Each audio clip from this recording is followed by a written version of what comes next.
ನಮಸ್ತೆ, welcome to ಗುಣವಂಶ್ kitchen lab. ಇವತ್ತಿನ special ಸಂಜೆ ತಿಂಡಿ ಬೇಕರಿಗಳಲ್ಲಿ ಸಿಗುವಂತಹ ಅವಲಕ್ಕಿ ಚಿವಡ ಮನೆಯಲ್ಲೇ ಹೇಗೆ ಮಾಡೋದು ಅಂತ ನೋಡೋಣ. ಸಂಜೆ ಟೀ ಟೈಮ್ಗೆ, ಕಾಫಿ ಟೈಮ್ಗೆ ತುಂಬ ಚೆನ್ನಾಗಿರುತ್ತೆ.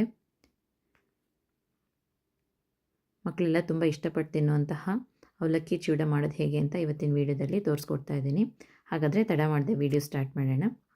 ಅವಲಕ್ಕಿ ಚಿವಡ ಮಾಡೋದಕ್ಕೆ ಮೊದಲನೇದಾಗಿ ಎಣ್ಣೆ ಬಿಸಿಗೆ ಇಟ್ಕೊಂಡಿದ್ದೀನಿ. ಇದಕ್ಕೆ ಈ ಥರದ್ದೊಂದು ಜಾಲರೆ ತೊಗೊಳ್ಳಿ. ಅದಕ್ಕೆ ಹಚ್ಚಿಟ್ಕೊಂಡಿರುವಂತಹ ಒಣ ಕೊಬ್ಬರಿ ಹಾಕ್ತಾಯಿದ್ದೀನಿ ನೋಡಿ. ಇದಕ್ಕಾಗುವಂಥ ಎಲ್ಲ ಐಟಮ್ನೂ ನೀಟಾಗಿ ಎಣ್ಣೆಲಿ ಫ್ರೈ ಮಾಡಬೇಕು. ಒಣ ಕೊಬ್ಬರಿ ಹಾಕಿ ಕಲರ್ ಚೇಂಜ್ ಆಗುವಷ್ಟು ಫ್ರೈ ಮಾಡ್ಕೊಂಡಿದ್ದೀನಿ ನೋಡಿ.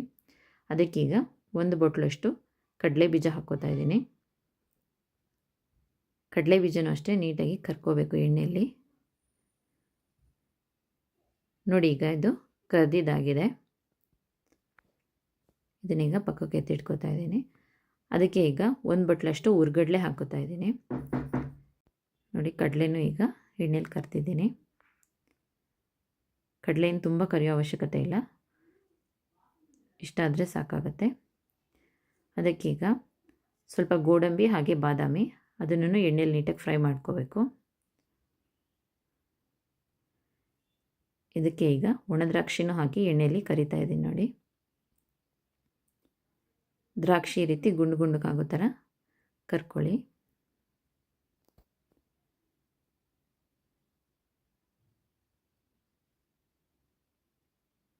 ನೋಡಿ, ಇಷ್ಟ ಅಂದರೆ ಸಾಕು. ಈಗ ಅವಲಕ್ಕಿ ಸ್ವಲ್ಪನೇ ಹಾಕಿ ಫ್ರೈ ಮಾಡ್ತಾ ಇದ್ದೀನಿ ನೋಡಿ. ನೋಡಿ ಎಷ್ಟು ನೀಟಾಗಿ ಫ್ರೈ ಆಗ್ತಾಯಿದೆ. ಈ ರೀತಿ ಜಾಲರ ಯೂಸ್ ಮಾಡೋದ್ರಿಂದ ನಿಮಗೆ ತೆಕ್ಕೊಳ್ಳೋದಕ್ಕೆ ಯೂಸ್ ಆಗುತ್ತೆ ನೋಡಿ. ಸ್ವಲ್ಪನೇ ಅವಲಕ್ಕಿ ಹಾಕಿ ನೀಟಾಗಿ ಫ್ರೈ ಮಾಡ್ಕೊಳ್ಳಿ.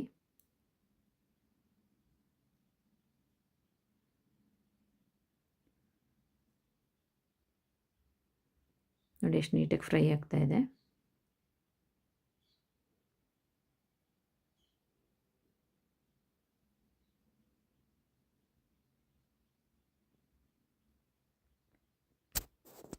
ಇದೇ ರೀತಿ ಎಲ್ಲ ಅವಲಕ್ಕಿನೂ ಫ್ರೈ ಮಾಡ್ಕೊಂಡಿದ್ದೀನಿ ನೋಡಿ. ಇದಕ್ಕೆ ಈಗ ಕರಿಬೇವು ಹಾಕಿ ಫ್ರೈ ಮಾಡ್ತಾ ಇದ್ದೀನಿ.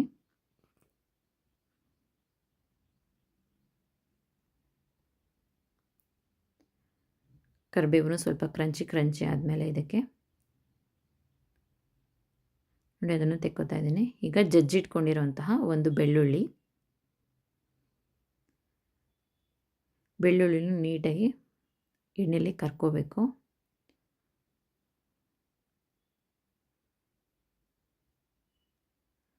ಬೆಳ್ಳುಳ್ಳಿನ ಸ್ವಲ್ಪ ಕ್ರಂಚಿ ಆಗೋ ಥರ ಫ್ರೈ ಮಾಡಿ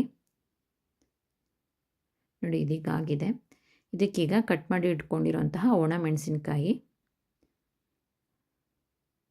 ಒಂದು 2 ಒಣ ಮೆಣಸಿನ್ಕಾಯಿ ಹಾಕಿದ್ದೀನಿ ಅಷ್ಟೇ ಇಲ್ಲಿ. ಅದನ್ನು ಎಣ್ಣೆಯಲ್ಲಿ ನೀಟಾಗಿ ಫ್ರೈ ಮಾಡಿ ತೆಕ್ಕೊಳ್ಳಿ. ಹಾಗೆ ಇದಕ್ಕೆ ಹಸಿ ಮೆಣಸಿನ್ಕಾಯಿ 2 ಚಿಕ್ಕದಾಗಿ ಕಟ್ ಮಾಡಿ ಇಟ್ಕೊಂಡಿರೋವಂಥದ್ದು, ಅದನ್ನು ಎಣ್ಣೆಯಲ್ಲಿ ನೀಟಾಗಿ ಕರ್ಕೋಬೇಕು.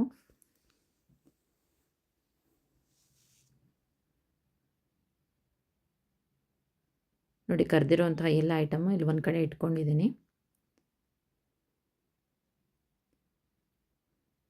ಒಂದು ಪೇಪರ್ ಹಾಕಿಟ್ಕೊಂಡಿದ್ದೆ, ಎಣ್ಣೆ ಅಂಶ ಎಲ್ಲ ಇಟ್ಕೊಂಡಿದ್ದೆ ನೋಡಿ.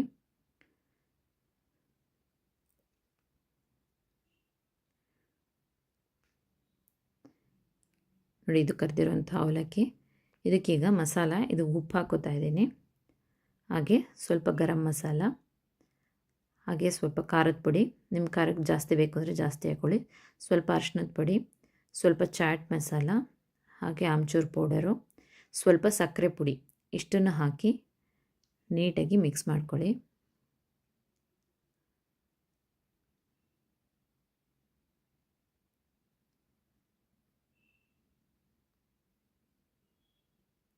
ನೋಡಿ, ನೀಟಾಗಿ ಮಿಕ್ಸ್ ಮಾಡ್ಕೊಂಡಿದ್ದೀನಿ ಈಗ ಪೌಡರ್ನ. ಇದಕ್ಕೆ ಕರೆದಿಟ್ಕೊಂಡಿರುವಂತಹ ಅವಲಕ್ಕಿ ಮೇಲೆ ಇದು ಪೌಡರ್ನ ಹಾಕಿ ನೀಟಾಗಿ ಮಿಕ್ಸ್ ಮಾಡಬೇಕು. ಉಪ್ಪು ಖಾರ ಎಲ್ಲ ನೀಟಾಗಿ ಹೊಂದ್ಕೊಳ್ಳೋ ಥರ ಮಿಕ್ಸ್ ಮಾಡ್ಕೊಳ್ಳಿ.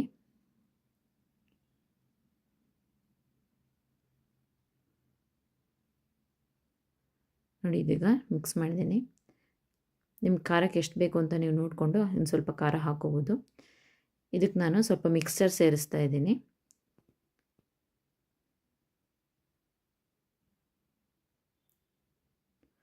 ನೋಡಿ ಈ ರೀತಿ ಮಾಡಿಟ್ಕೊಂಡ್ರೆ ಆಯಿತು. ಸ್ಟೋರ್ ಮಾಡಿಟ್ಕೊಂಡ್ರೆ ಸಂಜೆ ಟೀ ಟೈಮಲ್ಲಿ ತಿನ್ಬೋದು. ತುಂಬ ಟೇಸ್ಟಿಯಾಗಿರುತ್ತೆ.